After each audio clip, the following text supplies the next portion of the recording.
안녕하세요. 초등생활 처방중 구독자 여러분, 이서윤입니다. 네, 잘 지내고 계시죠? 오늘은요, 사교육 선행학습이 위험한 이유 이야기를 해보도록 할게요. 자극적인가요?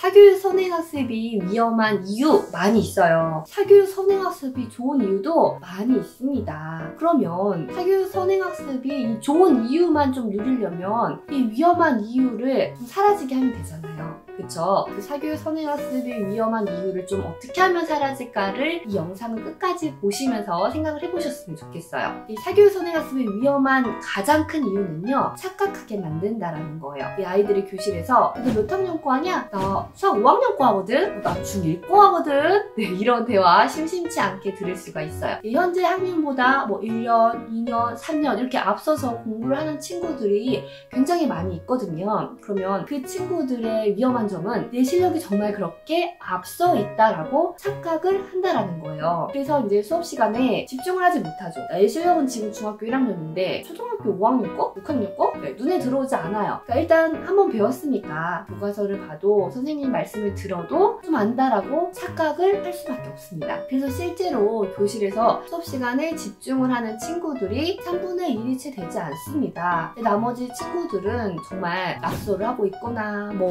때리고 있거나 친구들하고 장난치고 있거나 그냥 수업을 잘 듣고 있지 않아요. 그 집중을 하는 친구들이 정말 공부를 잘하는 친구들이다. 이게 좀 진부한 이야기죠. 수학 교과서가 중요하고 거기 안에 있는 개념이 중요하고 그렇기 때문에 수업 시간에 잘 들어야 한다. 근데 이건 정말 많이 들어보셨을 거예요. 그러면 사교육 선행학습에서는 그 교과서에 나온 수학 개념들을 가르치지 않는 거냐? 그렇지 않아요. 가르치죠. 제가 이제 대학생 때 과외를 정말 많이 했습니다. 그래서 이제 사교육 시장에 대해서 좀 더 생각을 하고 도움 필요하면 받아야 된다라고 생각을 해요. 그런데 초등학생, 중학생, 고등학생, 뭐 수학, 영어, 사회, 과학 뭐 이렇게 정말 종류를 가리지 않고 많이 과외를 했어요. 그러면 제가 돈을 받았으니까 빠른 시간 안에 이제 그 결과물을 좀 보여드려야 되잖아요. 그래서 한 달 또는 2달 만에 이 다음 학기 수학을 다 끝내드리겠다. 다음 학년에 1학기 거를 끝내드리겠다. 이렇게 하는 거예요. 그리고 끝내죠. 그렇다고 해서 제가 뭐 소홀히 빨리 진도만 빼느냐? 그건 아니에요. 학교에서는 1시간에 이제 한 차씩씩 그거를 한 학기 분량을 한 학기 동안 가르치잖아요. 근데 한 학기 분량을 한 달, 2달로 줄여야 돼요. 그러면 1시간에 3차씩, 4차씩 이렇게 좀 많이씩 가르쳐가지고 압축해서 빨리 가르친다는 겁니다. 그때 물론 수학 교과서에 나온 개념들도 가르치죠. 그런데 어때요? 압축해서 빨리 가르치다 보니까 아이들도 그 순간에는 이해를 하고 문제를 풀지만 머릿속에서 좀 빨리 사라져요. 개념들이 사라지고 이제 내가 문제를 좀 많이 풀었던 그런 계산들만 머릿속에 남아있을 수밖에 없다라는 거예요. 그러면 이 사교육 선행학습에서 이제 한번 배우고 이 현행에서 학교에서 좀 차분히 이제 진도에 따라서 나갈 때 내가 부족한 점은 없는지 다시 한번 살펴보고 또 개념을 다시 한번 복습을 하고 이제 이런 느낌으로 가면은 이게 바로 부모님들이 원하시는 그런 사교육 선행학습의 효과잖아요. 그 효과를 누리려면 어떻게 해야 되겠어요? 이 현행학습에서 결손이 생기지 않도록 해주셔야 되겠죠. 근데 이게 왜 결손이 생긴다라고 했죠? 착각을 하고 있기 때문이라고 했죠. 그럼 아이가 이 착각을 하고 있는 걸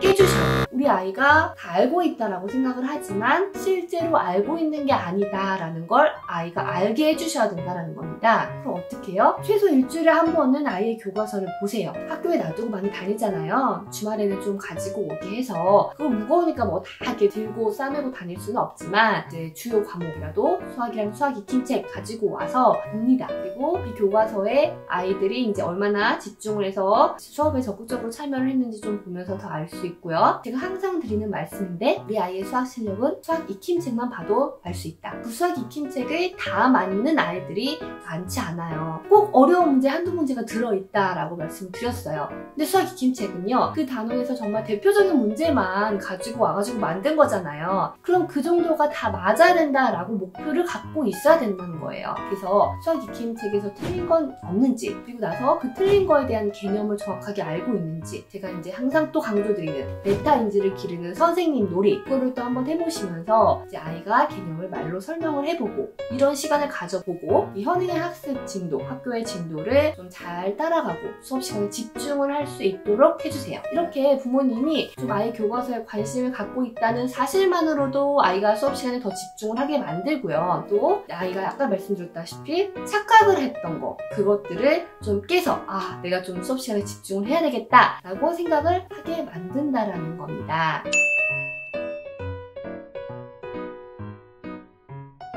오늘 사교육 선행학습이 위험한 이유, 이 아이의 착각 말씀드렸습니다. 일주일에 한 번씩 교과서를 보시면서 아이와 함께 이 현행학습의 진도를 좀 잘 따라가게 만들어 주셨으면 좋겠어요. 이 사교육 선행학습, 또 사교육을 어떻게 활용하면 좋은지도 다른 영상에서 말씀을 드리도록 할게요. 다음 영상에서 또 만나요.